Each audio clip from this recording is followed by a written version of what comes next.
Hello everyone and welcome back to another episode of the Smart Money Show. We are bringing you another very special episode as part of our rebrand series, and we're going to go bigger and better as always. But anyways, my name is Numan Akhtar, and as usual I'm joined by Ali Suleiman. How's things going, bro? I am good. Very, very blessed to be in a new venue. We like to bring as many in-person episodes as we can, and we are in a new location. You want to detail where we are? Yeah, so today we're right in the heart of London at Loomis Sayles' London offices, and the guest itself is just amazing. The office is just beautiful. It's been a nice experience by the yeah, exactly. So nice experience for us and our interns. And yeah, but who are we joined by today though, Ali? Yeah, so 100% going to get straight into it. So very, very, very pleased to be joined by Chris Yiannakou. So he is a seasoned leader in the world of institutional finance with over 20 years of experience across the EMEA region. Chris is currently the head of Loomis Sayles Investments Limited here in London, leading their efforts in building relationships and driving growth across the institutional investment space. Before Loomis Sayles, he's held senior roles, which we'll get into, at some of the biggest names in the industry, including UBS and Pioneer Investments, navigating the complexities of investment management and working closely with institutional clients. He's built an incredible career off the back of long-term relationships, strategic thinking, and a deep understanding of the institutional landscape. And today, we'll be diving into his journey through finance, the lessons he's learnt along the way, and gaining his perspective on what it really takes to succeed within the industry. So without further ado, Chris, a true privilege to welcome you onto the podcast. How are you? Thank you. Yeah, I'm very well, thank you. I feel privileged to be on my first ever podcast. Yeah, so you mentioned, thank you for the invite. Well, we appreciate you. We always have appreciation for any professional, especially someone of your stature, to give up some of your time, especially a chunk of time like this. But I'm very eager to just crack on. So do you want to ask the first question? Of course. So we're going to kick off with talking about Chris, how you grew up and your interest in starting finance. So the first question I want to ask you is, what was it like growing up for you? So as you can probably tell from my surname, I'm half Greek Cypriot with a quarter of Scottish in there, so I'm a nice mix. So yeah, growing up was fun. I had a big Greek family, lots of gatherings, but that was good. I loved the whole big family thing. I still love the big family thing. I can't say that I don't think finance, I wasn't one of these kids that finance was the thing that I was thinking about doing from a young age. But I think it came into, once I was doing my kind of GCSEs and A-levels, that was when I started thinking about what I wanted to do. I remember actually doing one of these tests when I was at school to see which vocations most suited your interests, and actually came up with being either a librarian or an archaeologist. So so I don't know what happened there, but it's definitely gone in a very different direction from that. But yeah, no, so I don't know how much detail you wanted to go into my childhood, but yeah, I had a very happy, fun childhood, lots of sport. So yeah. Amazing. That's good to hear. Well, we always like to ask that question to kind of give a bit of a foundation to the picture, but I'm going to jump ahead probably a lot by the sounds of that last answer. So what point did finance become a serious career path for you? Was it university or earlier than that? No, probably earlier. So I did one of the A levels I did was economics. Actually, I'd done a GCSE. I don't even know if it exists anymore. It was a GCSE called Commerce. So that was kind of almost an entry level into, wasn't quite business studies, wasn't quite economics. I did economics at A level along with history and geography. And somehow, and it's such a long time ago, I can't even remember how, but I secured some work experience whilst doing my A-levels at a stockbroker's in London, which is called Winterflood Securities, which at the time was a small outfit, maybe 30 or 40 people, front office and back office. Did a week there. Winterflood Securities is now one of the largest market makers. And actually it was Brian Winterflood's daughter, who was in my economics class, didn't even know who her father was. It was a state sixth form. It wasn't like it was some, expensive sixth form college. It was my local sixth form college. And I came away from that and I just loved it. I loved the energy. There was a lot of young guys there there were trading, and I just really liked the feel for it. Almost cringily, there was back in the 80s, early 90s, there was this program called Capital City, and it was based on an investment bank. Right. And there was this guy, handsome guy, red braces, drove a red Porsche, had an attractive partner, was flying all over the world. And I remember thinking, yeah, that seems like quite a so very, very shallow reasons for my Rings true for us as well, I think, my original thoughts of finance. So anyway, I enjoyed doing the economics A-level. I'd done this work experience, and I thought, actually, a finance degree. So I did a finance degree at university. I chose one that had a placement year, which now is very common. Back then, there were hardly any finance degrees that did a placement year. And that's really where it charted. I didn't know anyone else that worked in finance. I didn't really know anyone else that'd been to university. So it was very much uncharted territory for me. But really, I think the work experience is what really kicked it off, and that's why, I advocate, whether it's a day, a week, 10 weeks, summer internship. 100%. I just think, and I'm sure we'll come on to this, I just think going to work in the environment that you think you want to work in is almost as good to discount what you don't want to do, than actually counting what you do want to do. Because there's nothing worse than having your aspirations set on a certain path, and then as soon as you get into it, it's not what you thought it was going to be, because that's tough going. So any experience you can get to give you an insight into it, I think, is invaluable. Yeah, no, I couldn't agree more. But then, and the fact that you, coincidentally, or you were part of, which is now like a world-renowned organization, Winterflood, is just amazing in itself. But then let's talk more about your university life then. So you did a finance degree. Now, how do you think that prepared you for your career, the career ahead of you, or do you think you would have been able to succeed on a different degree maybe? Yeah, so for me, I think it helped me, the different modules. So, I very much focused on kind of the economic side of stuff, capital markets. It was a financial services degree, so it had very different, a really spread of things that you could go into. So I focused much more on the kind of capital market side. I think the biggest thing was really the year that I did working, because that was, for me, because I didn't really know anything apart from this week I'd done at this stockbrokers. That was kind of sink or swim to see if it was really something I wanted to do. I didn't know anything about the city, and I just absolutely loved the year that I worked up here. Even though I think I did my last exam in my second year, had the weekend off, and then I had to start working. So that was part of the deal. There was no flexibility on, and it was with an investment bank. So it was with a bank, SG Warburg, which is now, after many mergers, is UBS, ironically. And then I ended up at UBS on the asset management side as well. So, no, I don't. I guess to answer your question, when actually I chose that degree, I was very limited on which universities I could go to, and they weren't people were going to Oxbridge type and Redbridge universities then, because that was what you needed to get to go into the city. And they were not really doing finance courses or economics courses. They were just going to good universities, and then that was your way into the city. I think that's changed. And I actually, my last day at Winterflood Securities, Brian Winterflood called me in. We had a chat, and I still remember this is 35 years ago probably. And I asked him, should I be choosing a course I really love at a really good university, or a course that's going to be more aligned to what I want to do and get into finance?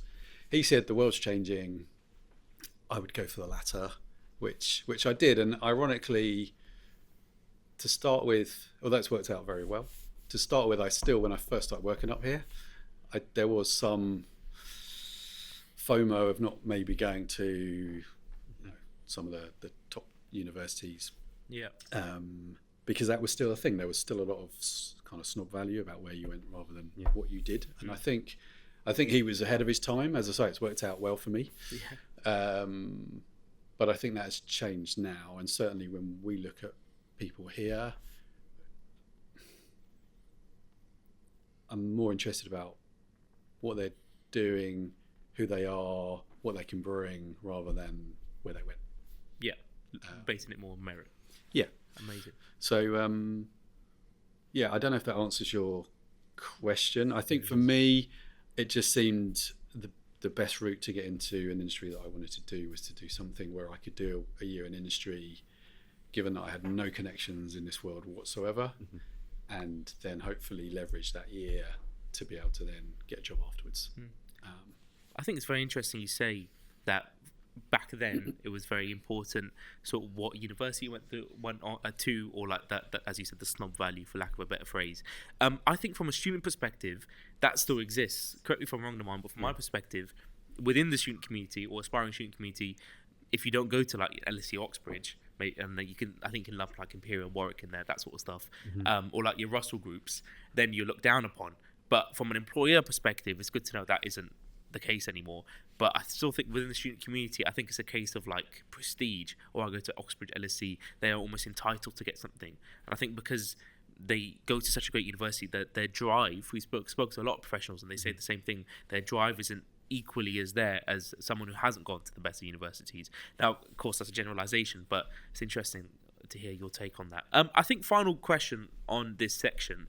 So the next section is breaking down your career journey, but to kick things off with that, talk to us about after graduation. What was your first role in finance and what did you learn from it?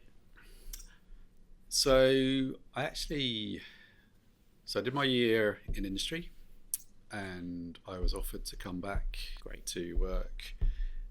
It wasn't a role I wanted to do. It was kind of middle office for the FX traders. Right. Now, I could have gone back and I had a good relationship with the traders, and I'm sure we'll come on to relationship building and networking and all that kind of good stuff, which I think is critical. But it wasn't quite what I wanted to do. Not that I really knew what I wanted to do, but what it did afford me was I came back as a contractor and they said, you can come back, we know you, we've trained you, there's a job here if you want it, even if you come back and you're interviewing for grad roles while you're working.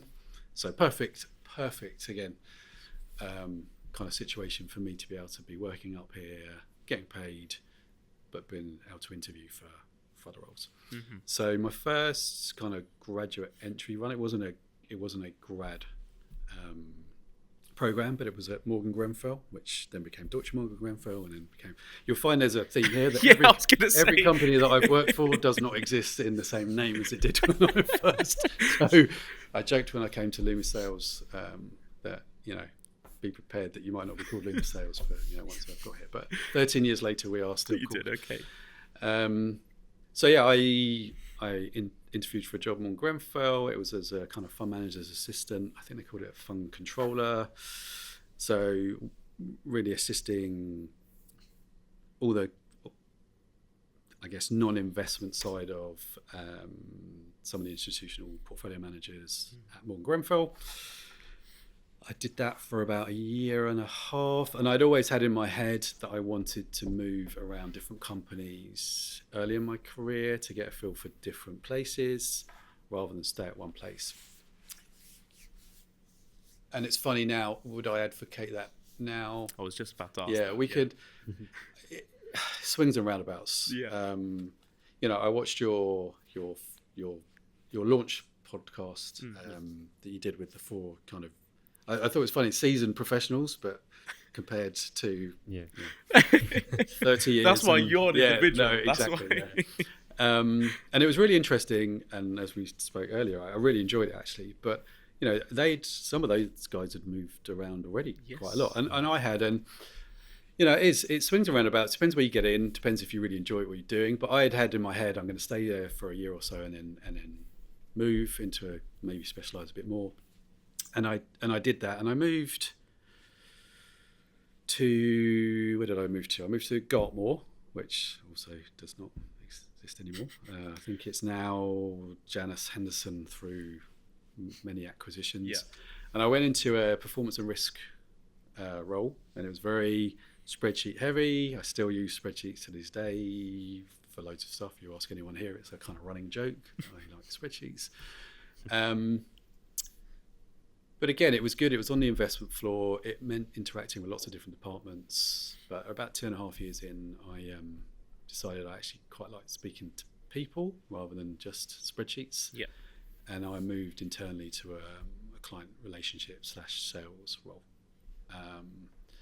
So yeah, to your question, my first job out was at Morgan Grenfell as this kind of fund manager assistant role, and it was a fantastic role. There was lots of people. So it was a big firm, lots of people similar age doing similar roles. So it was a lot of hard work. The hours were long in asset management terms, probably not in investment banking terms. But it was fun, and the group of people I worked with I don't really care what hours I was working because it was just, Yeah, well, that's great to hear. It's a great life.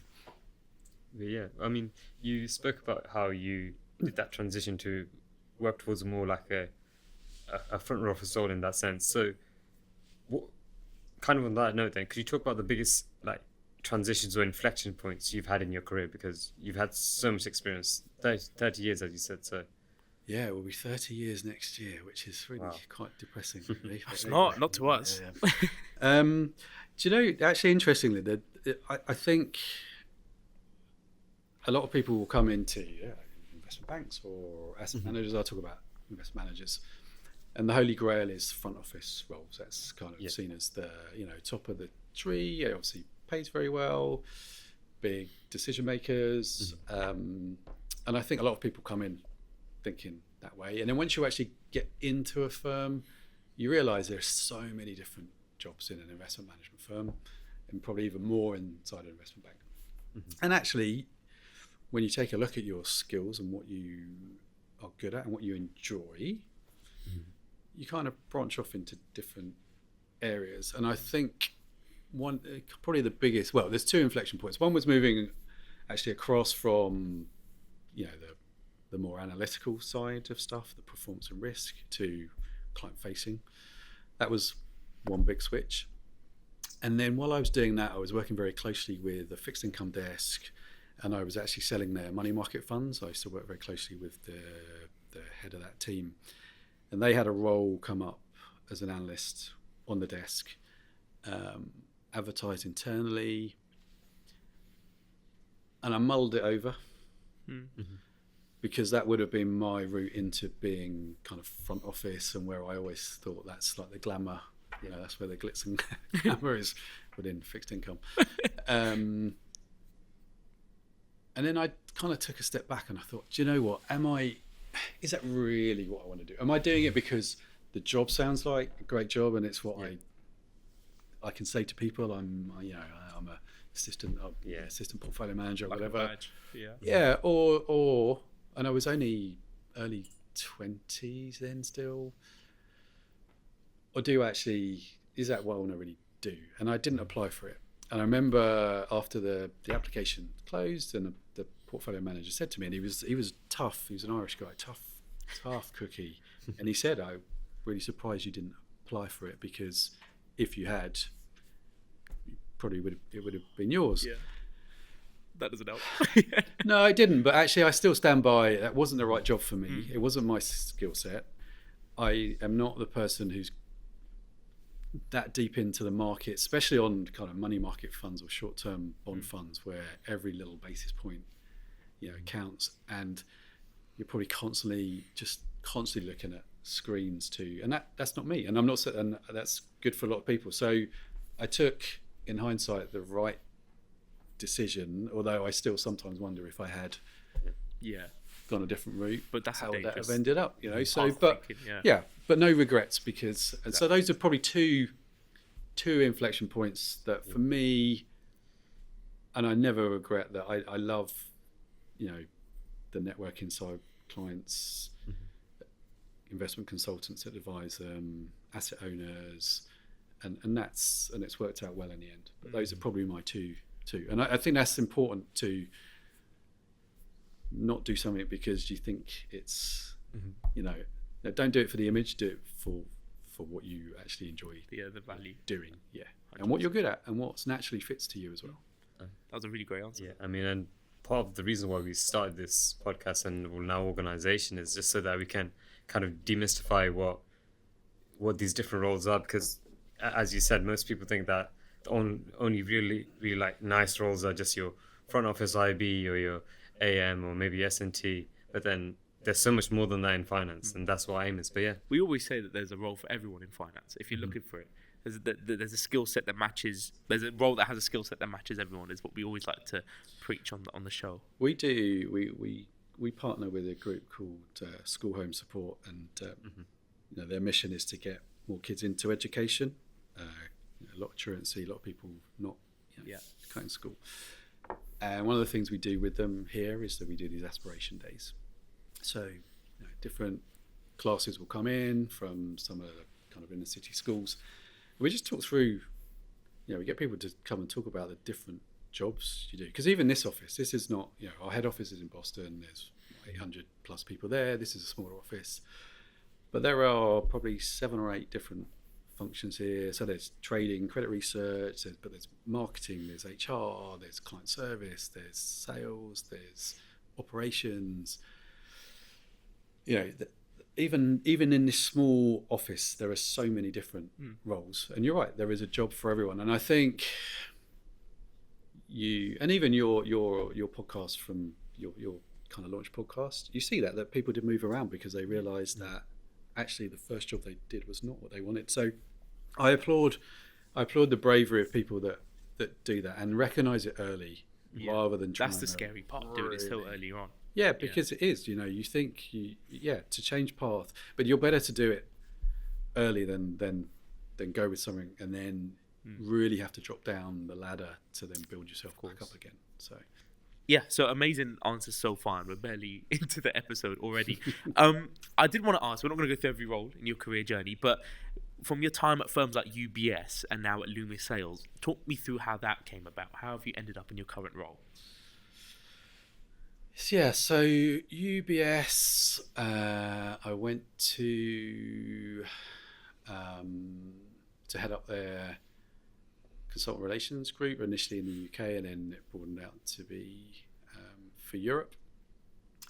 Financial crisis happened not long after I started there, I think. Not that it didn't have a direct impact, and that wasn't why I left, but you know, UBS is a total, I think, a different animal to Loomis. You know, it's obviously an investment bank, it's a wealth manager, and it's got an asset management arm.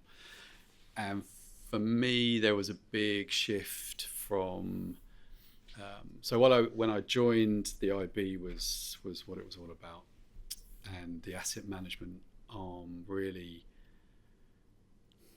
in my view, developed strategies to help the IB and the wealth management. It did. It was a big institutional investor, but it was made up again of lots of mergers that had come together. So it was a real hot potch of, you know, I think it was Brinson and Phillips and Drew, and then UBS, and all smashed together. And then I think they had some big trading scandal or something, and the shift went to then wealth management. And I think there was even a strapline that we're going to be a world leading wealth manager supported by, you know, a top tier asset manager. And I wanted to work for an asset manager that was an asset manager. It's all right. That was what you did. That is all you did. And you weren't at the behest of, you know, a much bigger entity's share price going up and down, you know. Indeed.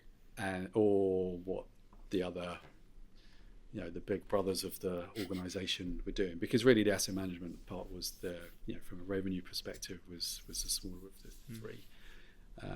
I was approached by a headhunter about a role at Loomis, who I didn't really know much about at the time. Spoke to a few industry contacts, who had researched Loomis from the investment consultant world. And they told me, yeah, they're great. Then I did a bit more digging, and I was like, yeah, they really are very, very good, but they're not very well known in the UK and Europe. And that was the draw for me, because it was a big established firm. You know, next year would have been around 100 years, very well known institutionally in the US, really strong fixed income franchise and now equity as well, but fixed income franchise, credit manager, but looking to build out a European business, UK and European business. So I had the kind of it was like almost a startup. So when I joined, the office for UBS in London was about 400 people. The office in Loomis was 4 people. Wow. So my team at UBS was bigger than the whole office here. We all had our own office, which was alien to me because I'd always been on big open planned floors. So yeah, it was quite daunting from that perspective, but it was a startup, but within an established brand. And really the attraction was for me then to leverage the relationships I had in the institutional consultant world and asset owner world to then we already had lots of ratings with consultants, global consultants, so really to bring Loomis to, for a better word, the institutional masses in the UK to start with, and then spreading it out to Europe. So yeah, I was approached for a role here. I had only been at UBS as my shortest stint, so I was there less than 3 years, but there was just so much noise and so much press the whole time I was there. I mean, to be fair, you did join at just at the sort of start GFC, or just kind of at the end. Exactly. So there was a lot going on, but I learned an incredible amount there. And I went to UBS. The attraction going there was that it was a step up to be head of the consultant relations group. So for me, it was it's a step up in my career, and it's a name that everyone's heard of for the good, bad, and ugly reasons. Yeah. And to be honest, if I hadn't have done that job, Loomis probably wouldn't have done the knocking, because they were looking for someone that had been at a big firm, and we had exposure. We had so many different strategies that I had exposure to, everything across fixed income, equities, real estate, hedge funds. So I didn't go there for it to be a stepping stone, but it ended up being a huge stepping stone for this role here. Yeah. Well, no, that's really interesting. But then, this question is going to be a bit more of like an educational spin then. So now, after you've done 30 years in the industry, how would you say traditional, your institutional finance differs from your investment banking and retail banking? So it's very much the institutional side thing, and even the asset management side. It's a lot more longer term. So long term investments, not transactional. I think the IB side is a lot more transactional, and that also means real long term relationships as well. Yeah. So you need to be extremely careful how you deal with clients. The integrity and honesty and building trust is paramount, because a lot of the people you're facing off to are in those roles for a long time. So there's people that I've known on the other side of the fence. So either advisors to my clients or clients that I've known for 20 plus years, and they're still on that side. Some move over to the dark side, move over to our side as well.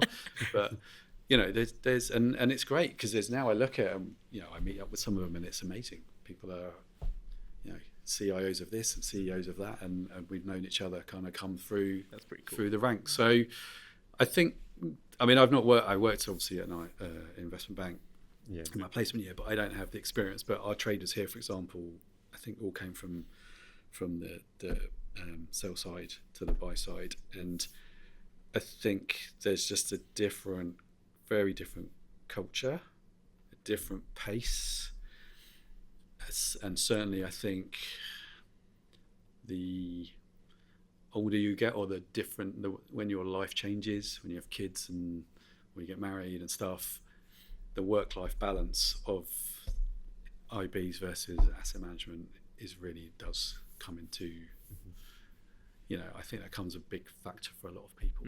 You see so many people switch from sell to buy side as their lives progress and become more complicated, shall we say. Yeah, more sacrifices. Yeah, because I mean, even listening, I keep arcing onto your other podcasts. I'm doing a good, I think, selling job of the podcast. You know, it's listening to some of the hours that those guys were talking about doing.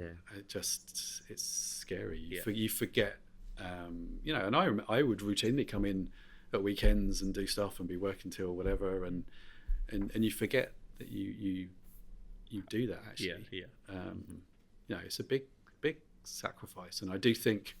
So I never, and that was an asset manager, not an IB. So I think the competition as well in IBs is pretty hardcore. You kind of always got to manage expectations, always got to be on the ball. Yes. We even had, like, during that episode, interesting to say that we had to take a break because important emails were coming through and they had to answer then and then. We recorded like 7 p.m. and it was like she said, this is a slow day. So it is crazy to see. But it's funny you say that because that a lot of people switch over to the buy side later on in their career but in episode 1 we had someone go from the buy side to the sell side. So again, it is very kind of based on personal preference. But you do see that more often than not, sell side to the buy side. Yeah. Did you ever think of dipping your toes in the sell side? Apart from that placement, of course. To be completely honest, the only time it really ever used to cross my mind was purely from materialistic reasons. Yeah. Which is crazy because in the scheme of things, whatever job you do in an asset manager, you're getting paid well, right? And there's obviously different levels of what well means, but relative to whatever the national wage is in the UK or other jobs which, you know, are a lot more value adds to society, shall we say? You know, police or nursing or doctors, whatever. I mean, I had friends and I knew people that were on the other side, and I just used to see some of the money that they were earning. But I mean, that's very materialistic. But it never appealed to me enough because I just couldn't. I knew that I wouldn't be able to commit to that type of culture, and that wasn't what I was about. So no, and that's not to say that's not dissing IBs. I mean, of course, I think that I mean, amazing. I wish I had, and so I do. Sometimes I did used to look back. Sometimes think, I wish I'd given it a go. That was probably that was my only a regret of not having given that a go and tried to get into it. I probably settled because it's been a great career on the asset management side. But maybe. But again, I think because I didn't really know too much about the different sides. So for me, I just wanted to work in the city. So whatever job came with that. Exactly. And I guess there's probably a lot of people out there that didn't. And that's why it impresses me when I see some of your podcasts, or I see when we have our intern days, and just how driven so many young people are. And I just think, I don't think I had that drive back then. And just found the knowledge. I think from an early careers perspective, the industry has changed. I think there's a lot of gatekeeping within the student community, which we try and unfold. But also, it's so competitive, like some internships and beyond that. Especially coming out of university. I mean, you've got to be doing stuff right from A levels, which for me, I didn't. And it's very tough for me to think about how can you already be thinking about, right, I need to do well in these A levels to get a career in finance, because I know my dad wasn't thinking about that, you know what I mean? And I'm assuming that your dad wasn't already thinking about his long-term career at 17, 18 years old. So that is bizarre sometimes when you look at it from that outside angle. It's like some people, you shouldn't really be thinking about your long-term career at 18, but the industry has changed like that. But then again, people like yourself who award merit more helps, but it's not. I think on the sell side more so, that's less evident, whereas on the buy side, I think merit is more rewarded. But anyway, I digress. Last 2 questions, I think, on this section, and we're going to go into obviously, I think it has to be done, as you mentioned, the global financial crisis after these questions a little bit. But how do you stay motivated and challenged after almost 30 years in the industry? Has that motivation, like what used to get you up in the morning 30 years ago compared to now?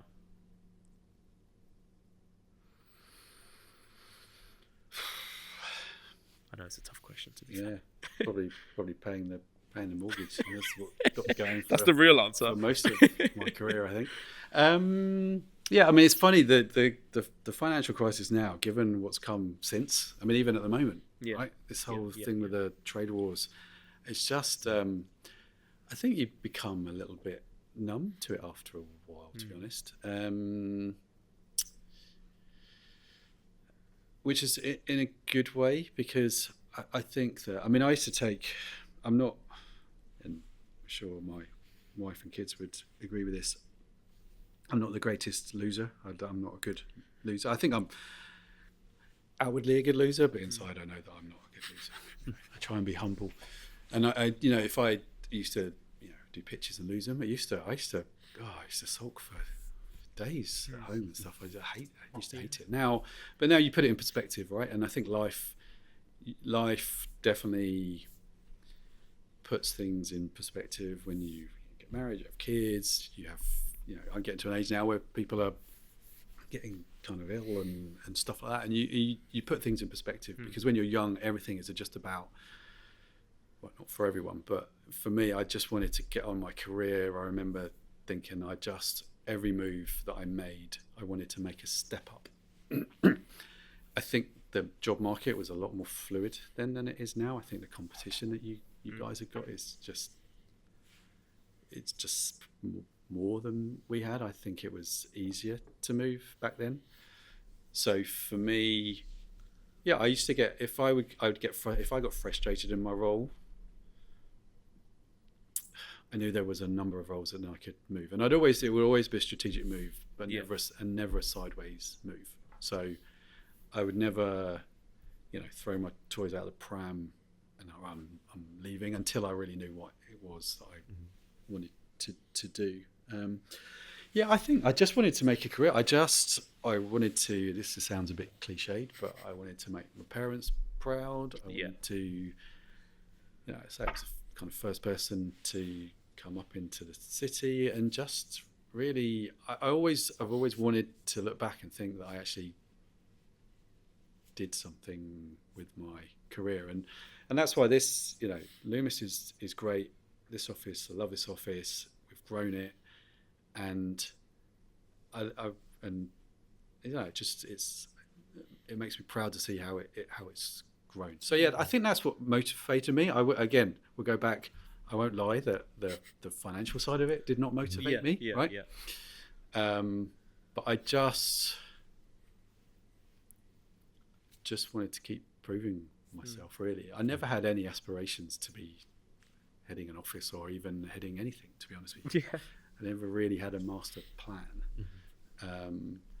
The motivation, I love the people I work with, all my companies. I've got so many friends that I still see and keep in contact with from various places I've worked. And that for me is a big thing, especially as a person that's not really a morning person. So actually just getting up was a struggle. Likewise. I don't know about you, Noam, but I'm hearing like a recurring theme is progress is important to you. Whether it's career or, like, as you said, growing this office, the fact that you could stand back and say, oh yeah, it was 4 people when I joined. You know what I mean? And now it's a lot more, and there's different functions and different teams and different groups. Progress is a recurring theme, and I think that's one of the best motivations out there, especially when you can look back and, oh yeah, at the time this was really tough, but now look where I've come, sort of thing. I think it's something when you're young, it's hard to recognize, because there's not a lot of progress you can actually intrinsically look at and be like, yeah, okay, because for us it's just like we've gone from first year to third year, or we've graduated, but hopefully in 10 to 20 years time we can recognize that, and that will motivate us to do even more. And I think you are being too harsh on yourself, because to be honest, that it's completely fine. Like me, my personal reasons for chasing this industry is like, a lot of it is because it's like, you can really succeed in it. You can go so far in this industry, and that just knowing that, okay, there'll always be like a step above. There'll always be someone who's like better than me, and then just being able to chase that. I think that's one of the reasons why I'm chasing this. I don't know about you, You Ali. sound a but- lot like Gordon Gekko right now. no, but generally, it's No, just no, I like, hear it, yeah. Do you know what? Though I think I guess one word of caution, and I again I vividly remember when I was at Gartmore and I was a client manager, and they were client directors, and I thought, they were the ones that really had the relationships with the clients and that rolled out to the review meetings.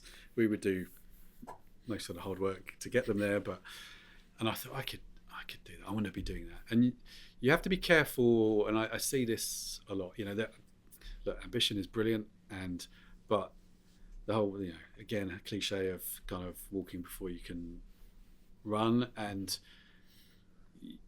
there will be times, I'm sure, because I definitely went through this, where I thought I was ready to do something that was there, and I wasn't. So sometimes you do have to take a look at yourself and just say, this is been 30 years in the making, if you want to call it that. Sometimes if you push it too hard, too quick, then it's actually detrimental, I think. So I think you choose your moments, you choose your times, you be ambitious, but if you push it too far sometimes, I think that's actually, I don't think it works in your... So yeah, just to round off this before we go into the next section then. So if you could summarize the skills that you've gained throughout your tenure in this industry, what do you think has really driven your success? Skills were traits as well. Yeah, I mean, I think that relationship building, especially, and that's, I think, especially so I think it's in, whether it's IB, asset management, insurance, wealth management, so important, but genuine relationships, not superficial kind of, you have to follow that through and be authentic. And I think it's ironic that I've kind of made a career in a role which is there's a lot of networking, there's a lot of, especially kind of more back in the day, outside of work networking as well. For someone that actually, I don't put me in a conference full of people that I don't know. I do not relish that one little bit. I never did, but you just kind of deep breath and then you go. It's got to be done. Do it, and then you get out, right? And there are people that relish it. I've got an older brother. He'd just walk into anywhere and come out, and literally everyone would be his best mate. And, God, I'm so jealous of yeah, people. and that's great. And that was never me. So it's ironic that I've made a kind of career in on that side of the business where that's important. But yeah, I think relationships, networking, do never ever. And I'm sure this comes up in what everyone says, but you can't underestimate networking. Formal, informal, any touch point. You never know where that's going to lead to, right? You never know. You might bump into someone on holiday that works somewhere. You might, all of these things. So never dismiss and never burn bridges ever, wherever you've been, right? You can leave somewhere because you're not happy there, but that doesn't mean that you need to go in a blaze of thunder and because you never know who you're going to be working with again. You never know who's going to be a potential client,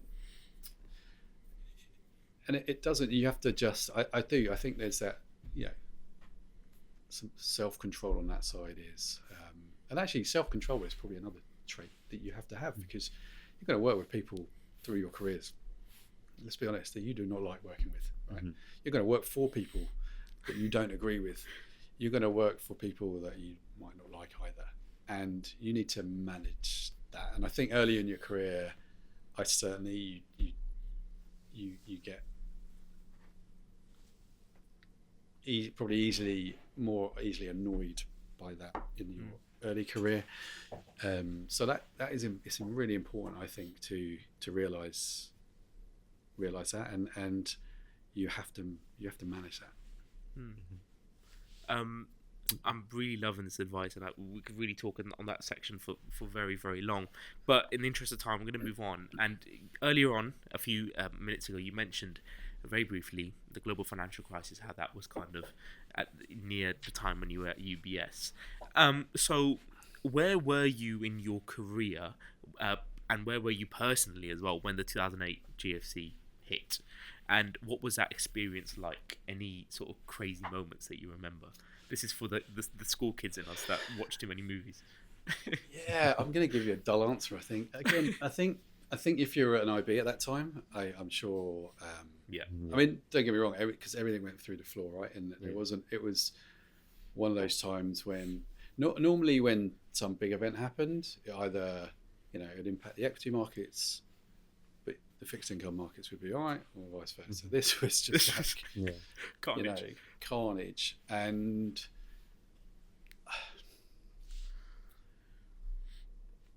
probably the biggest issue when something like that happens. And similar, I worked for a firm that had a big exposure to Madoff as well.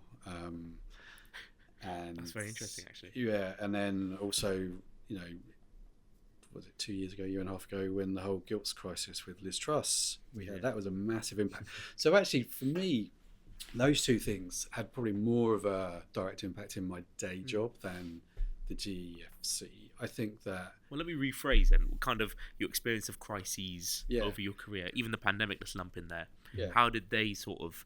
Those kind of events, those kind of real black swan events, they're probably the biggest worry you have is that you're going to lose your job. That's the ultimate personal selfish thing, is that, oh my God, there are going to be loads of cuts if so, and that didn't happen, but I did see, again, because I think, and not all asset managers, but I think there's a different kind of culture. An IB will see an opportunity, they'll hire like 30 people, and then a year later they might be, actually that didn't work out, so we'll get rid of you, sort of thing. It's not really such a, I mean, it does happen in asset management, but it's not the same. So it's always tough. It's tough, but I think it goes back to the fact that if you feel like you do a good job for your firm, you add value, you're respected, then even if, again, this is probably a selfish answer, if cuts come, that you will at least be, higher up the pecking order of people that are going to get cut. When I joined, when I moved role at Gartmore from the kind of performance and risk to the client service side, the day I joined, they were making redundancies in that team, and I remember this guy saying to me, "Oh my God, you're going to be on the hook, first in, last out kind of thing." Yeah. I thought, well, I hope not, because you've literally, this is my first week. So yeah, I think a lot of it comes down to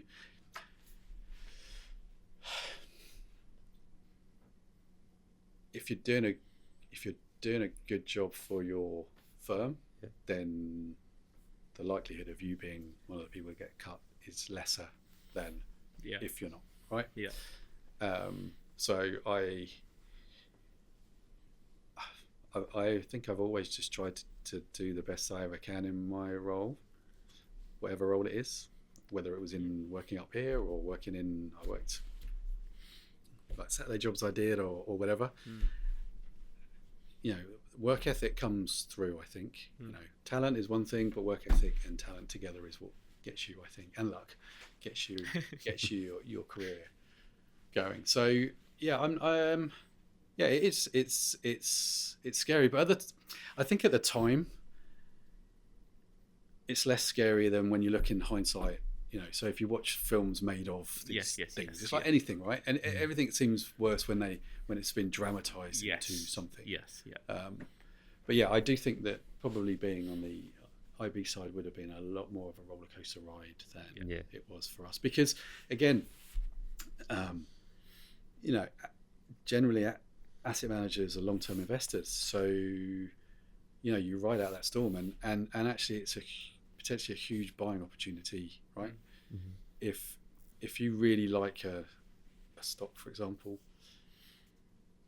and it falls through the floor, and you never bought it because you always thought it was overvalued, then it's a long-term business that once it's going to come out of this, then bye, right? Yeah. So yeah, I think those events, if you get through them, they throw up massive opportunities, but you have to get through them.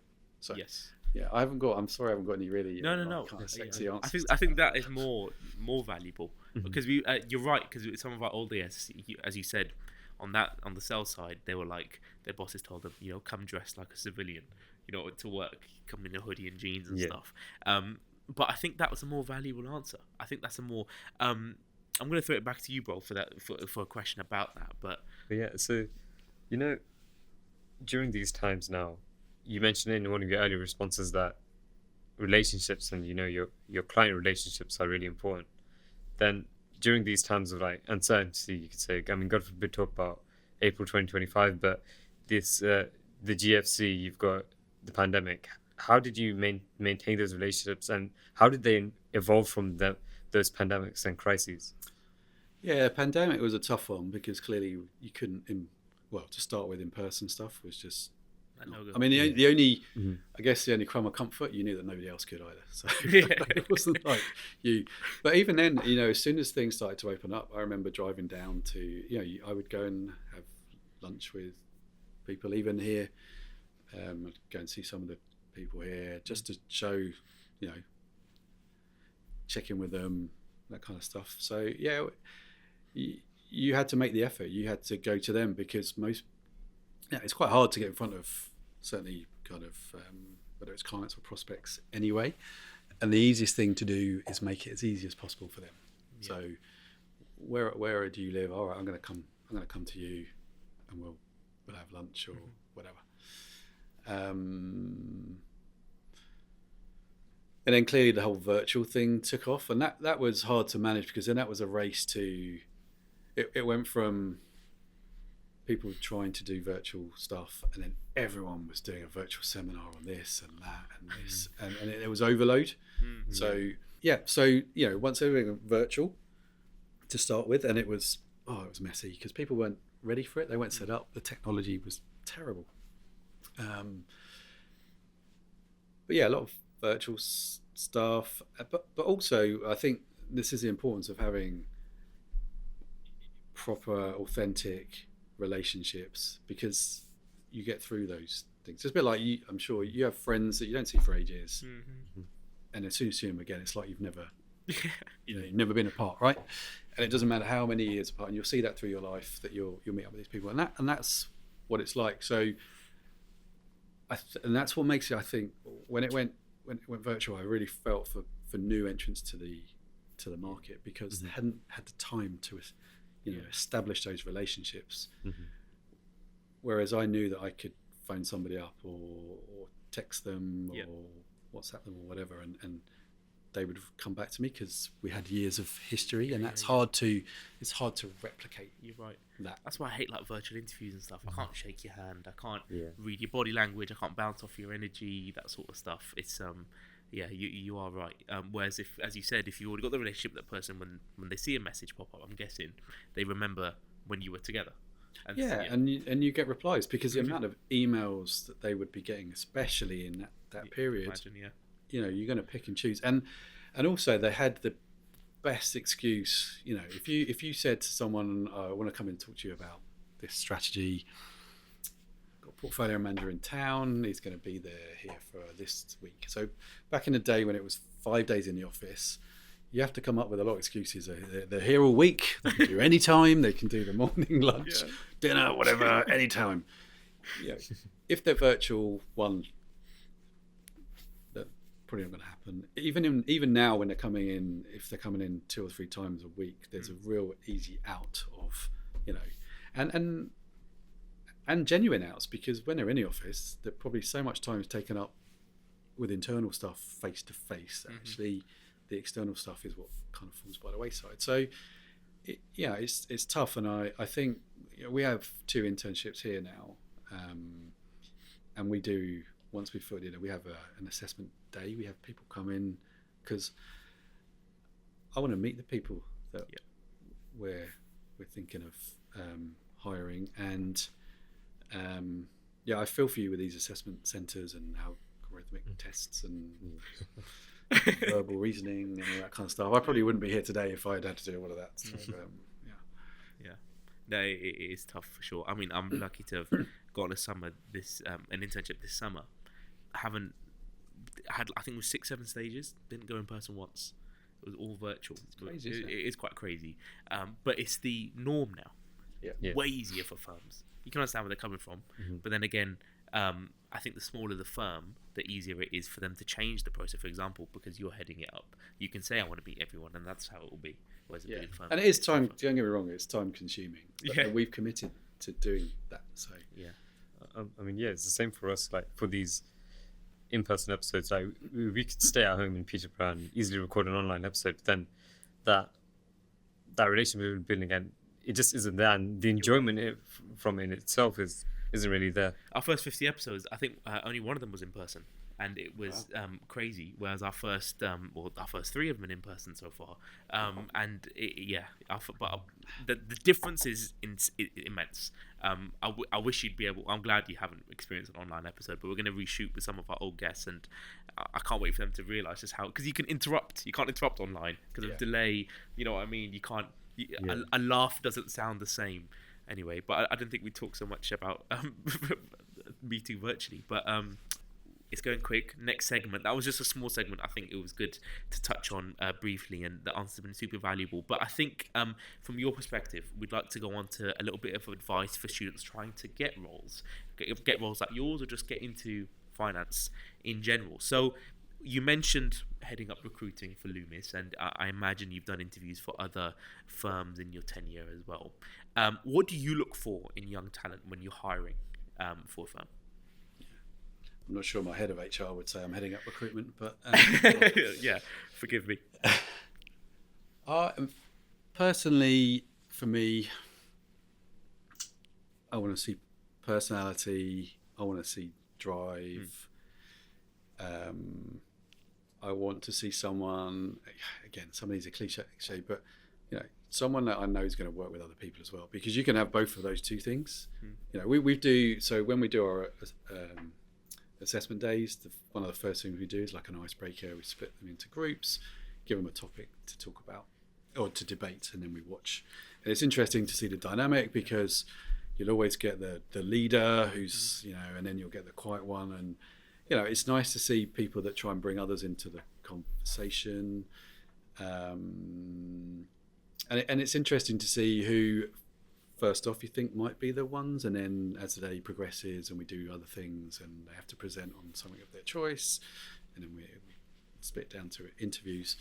So, I want people with drive, I want people with personality, and I want... Well, integrity. That integrity is hard to assess, I guess, on an interview. But just someone that really I think that will fit into the team that I'm hiring for. So when I was at UBS, I used to be involved in interviewing for the industrial placements there, and they would come to UBS, and there were some that were clearly better suited for the IB or wealth management. And I remember one guy, he was amazing, but he wasn't right for the team I was. And I actually recommended him to the IB, because I thought he's definitely, he was brilliant, but he wasn't kind of what we wanted. So I think it's different depending on what role you're hiring for as well, right? Mm-hmm. Because if you want an analyst, the first intern we hired for our placement, we went for someone who was going to rotate. So they did 3 months in trading, 3 months in credit research, and 3 months on the client-facing side. It's really hard to find somebody that fits all of those three. So you end up compromising. And I would look for someone probably different if I was looking for someone in credit research versus trading versus relationship management, for example. But for me personally, yes, I had this office, but my day job and my career had been built in that more client-facing stuff. I want somebody that, if I take along to a conference or to an event, that I know is going to be engaging. But when they come back to the office, they're writing those notes up. They are doing those follow-ups. They are efficient. and they're doing it in a way where they get on with everyone around them as well, right? So I think you can find people that have 2 or 3 of those attributes, but trying to find someone that's all of them, and it's hard, really hard. I've not made that many mistakes in my hiring in my career, but there's certainly 1 or 2 that what I thought I would interviewed, I did not get. Right. Okay. Maybe it was like a Temu order, what I thought I'd ordered versus what actually turned up. Yeah. You know, and it's a hard interview. It's really, really hard from an interview. Even you go through those assessment stages to actually know what you're getting. So yeah, for me, I just want, and also accountability. I don't care if people make mistakes, but I want them to admit and own up, or to be accountable, and then to learn from them. That's probably one of my biggest bugbears, is people trying to cover up mistakes or stuff they don't know. I always say to people, look, you're not going to know everything to start with. I think that when you think you know everything, not everything, when you think you know your job, you're probably 6 months away from actually knowing your job, in my experience. Yeah, that's gold. Because you move to another firm, even if you're doing the same job, they do things differently, systems are different, procedures are different, it's all very different. So as soon as it takes a while to get up to speed, and when you think you're there, you're probably not, realistically. You're there enough to do your job, but you're probably not as far as long as you think you are. Maybe it's just me. Maybe I'm just 6 months slower than everyone else. Well, we're asking for your experiences. Yeah. I think that is very, very valuable. We never really thought about how tough it is from a hiring perspective, to be fair. Hiring is it's rewarding but horrific at the same time, and it's so time consuming, which I guess is why a lot of these places do all these automated things to get you down to to filter. We had I think nearly 300 applications for 2 spots, and that's for a firm that probably a lot of people have never really heard of either. It's not like a Goldman's or a JP Morgan or and we sifted through all of those by hand and read them, and the covering, we asked some questions for them to answer, and then we got that down, narrowed that down to ended it with 20 people that came in on 10 on each assessment day. Wait, so straight from an application it was to an assessment day? Yep. Wow. That is commendable, very appreciated. It's really time consuming. Yeah, I can imagine. I got given 90 to look through, and I remember on a Sunday evening, we said on the Monday was our deadline. I was literally at the kitchen table going through these CVs. It's appreciated, but, that's the way that we want to do things. That's for me. The person is as important as the what's written down on the paper. So Wow. So thank you so much, Chris, for these answers you're giving us. So then moving on to like the last section of this episode, then looking back like over your career journey, just giving us and our viewers some more generalist advice. So are there any people or mentors that you're particularly grateful for who've helped you throughout your career journey? Yeah, I think there's a few. I think I've had some great bosses, and I have a couple of mentors still in the industry that I speak to, because it doesn't matter, well, in my view, however senior you are, there's always new situations that even if you think you know how to handle them, sometimes it's really just nice to have a second opinion on that. And so there's a couple of people I still call out there. One's retired, one's semi-retired, but invaluable to me. So I think having either formal or informal mentors is really, really important. I think also mentoring people is really important, because you learn a lot from actually mentoring people as well as being mentored. So there's still a couple of people that I phone up, and I'll meet up if there's something that's really vexing me. And I think you take different things from different bosses. As I said to you before, you're always going to be stuff that your manager or your boss does sometimes that you don't agree with.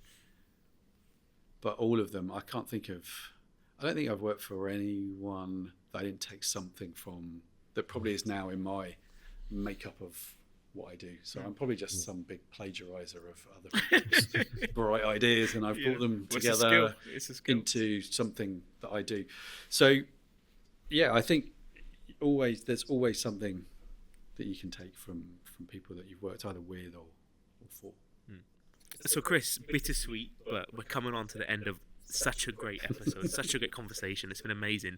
And these are the final 3 questions that me and Noman put together that we ask to every guest, and we compare answers over, and we will do in maybe a year's time. But I'll kick things off with these last 3. So looking back on your career journey, your ongoing career journey, what are you most proud of? Oh, that I'm still in a job. It's probably one. No, I'm proud. I think we touched on this before. I'm really proud of this office, and this isn't just me. I didn't start this office, and Jeff and Christine who set the office up, and Jeff hired me, and Christine was kind of the head of the office. They're no longer here. They went back to the US. So they set the journey. They set the tone of the culture. But I'm probably most proud that hopefully the people in the office agree with this, that I've continued and grown that culture, because one of the hardest things when we've just continually grown as a firm, and even in Boston, it's great culture. It's really hard. One of the hardest things is to keep a kind of almost family. We're a very flat structure. There's none of this. You can't speak to so and so because they're a MD or an ED, and it's none of that. From the CEO down to everyone, if you've got a good idea, the door's open, you go speak to them. And I love that about this place. So I think I'm proud as we've grown here that we've tried to maintain that. And we've grown the business as well. So we've grown out just different functions in this office that we never had. And we I think probably within that proudest moment, we brought in we've opened an office in the Netherlands, which was an investment team, which was something that I'd pushed for. We did due diligence, we lifted out big team. It's probably the biggest team we've ever lifted. Actually, it probably is the biggest team I think that Loomis has ever lifted out in one go. So if there's one thing, that's the one thing I'm the most proud of in that bigger, prouder thing, if that makes sense. Yeah. I mean, it's nowhere near your level, but even for me and Ali, just building this small organization is really rewarding when you build something yourself or with other people. Is really rewarding. And looking back where we started as well. Yeah. Obviously, I think you've done a phenomenal job. I really do. I think it's yeah. It's due to professionals like yourself. As I said at the top of the episode before we started recording, I said we're always so appreciative of professionals giving up their time to give back. Well, that's right. For me, I don't know. One, I enjoy it, but 2, I just think this industry has given me so much. So there's this. Sorry, I'm going to ramble on again. Do it, please. An organisation, non-for-profit within the asset management industry called AIMSI. All the members are asset managers, and it's kind of they do a lot of training, networking, and it's to kind of raise the bar of the professional level. And I remember going to those when I first started in the industry, and I went to network to meet clients, consultants, and then I ended up, however many years later, chairing it. So I was on the board, and then I chaired it for three years. So, and it was it's a lot of extra work. It's all outside hour stuff, right? But for me, I just remember what I gained from it. So to give my time to chair it was a no-brainer, because it was, it's nice to give back. I think about that a lot now that I'm kind of long in tooth of career of what I can hopefully give back. So to be honest, I'm just happy that people are asking for my opinion on stuff. So it's it's all good. Well, then, talking about your opinion and the advice you give, if there was any advice you could give to your younger self, what would that be? get a hair transplant earlier, probably. Should we leave it there? No, I'm joking. I don't know, actually. This goes back to one of your earlier questions. I think probably if you'd asked me this 10, 15 years ago, maybe there was a bit of FOMO of not trying to go down the investment bank route or not going for that front office role. But actually, when I look back at it, I'm glad I didn't do either of those. There'd probably always be a little bit of regret of what has happened. You know, It's human. Yeah.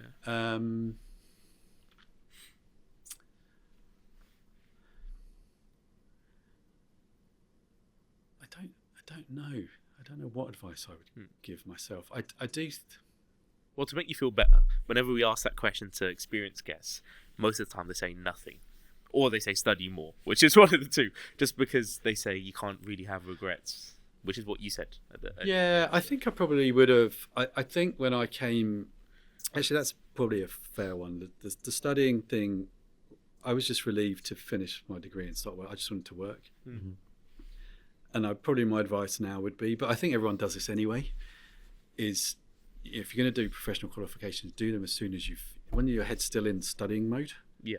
Because once you get out of studying mode, it's really hard to. You know, during COVID, I thought, what can I do? So I did the CFA ESG exam. I hadn't done an exam for God knows how many years, right? Fortunately, I passed it, but that was.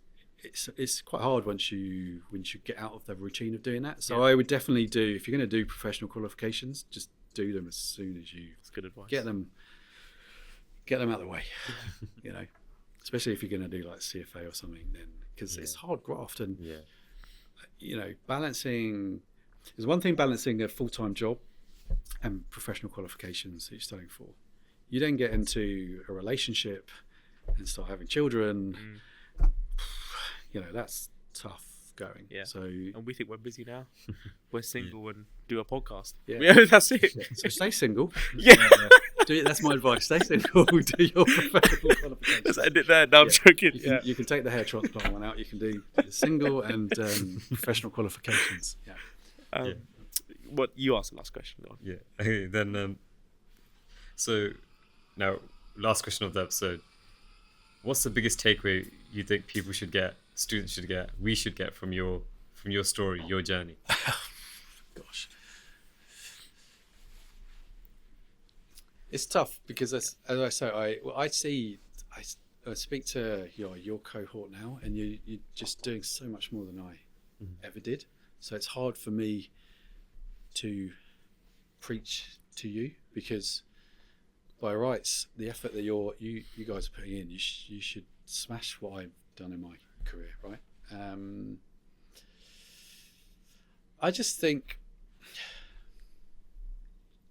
and we've said this before. I mean, hard work is huge. Integrity is huge. Accountability is huge. But staying humble is huge as well. Because this industry, whatever channel you're in, the financial gains in this industry are huge, right? And unfortunately, when people earn lots of money, some people think that means that they are better than other people doing another job that doesn't, and that's just not true, right? Even what's intelligence? What's there's studying intelligence, emotional intelligence. So I don't know. My advice, and I hope that I've always tried to stay humble. I've always tried to be myself. I remember going through times when thinking I should be acting a different way. As I got more senior, should I be acting a different way? And as you get older, of course, you mature, you act slightly different anyway. But I can't. I am who I am, and I've always been, and it's worked out okay. So I just think, just be your genuine self, be respectful, be humble, work hard. Amazing. And there is a lot of being in the right place at the right time, and let's not forget that, right? Yeah. You could do everything right. You could do the if there was a guide to becoming a CEO, for example, you could follow every step, Yeah. and still might not work out. You could follow none of those steps, and you could become the CEO of a company, right? So there is a lot, but you have to put yourself in the positions to make your own luck as well, I think. And that would probably be my advice, is just try and get stuck into whatever you can, take up any opportunities to do whatever, however short, long, dull it is. Do it, because you never know what opportunity that is going to bring. So you don't want the regrets that you never tried to do something. Yeah.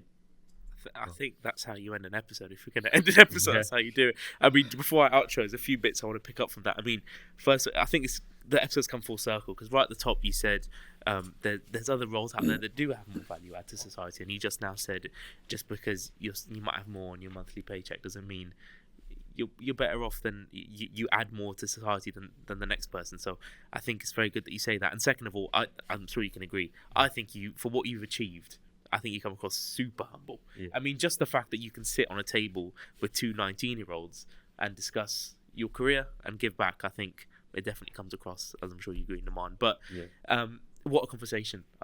You rarely find me speechless, but I'm not sure that's a good thing or a bad thing. we'll find out. But no, definitely, and I hope for our listeners and viewers, you enjoyed that episode as much as me and Naman did. That's just our third episode. Imagine how much more we've got coming up. And so if you are watching us on YouTube and you haven't already subscribed, make sure you do so you don't miss these weekly episodes. And if you're listening to us on an audio platform, you can follow us on there. You can drop a comment on both platforms so you can let us know what you loved, what you didn't love so much, and if there's any guests or topics we should be talking to or covering on the show itself. And please do follow us on our social media platforms. Those are in the relevant bio, so you can see our events where we go to universities, you can see it when we take on interns, and you can see the articles and research reports that we put out. But from me and Naman, that's us signing off for another week of the Smart Money Show. We will see you next week for another episode, so please do stay tuned as always, and take care.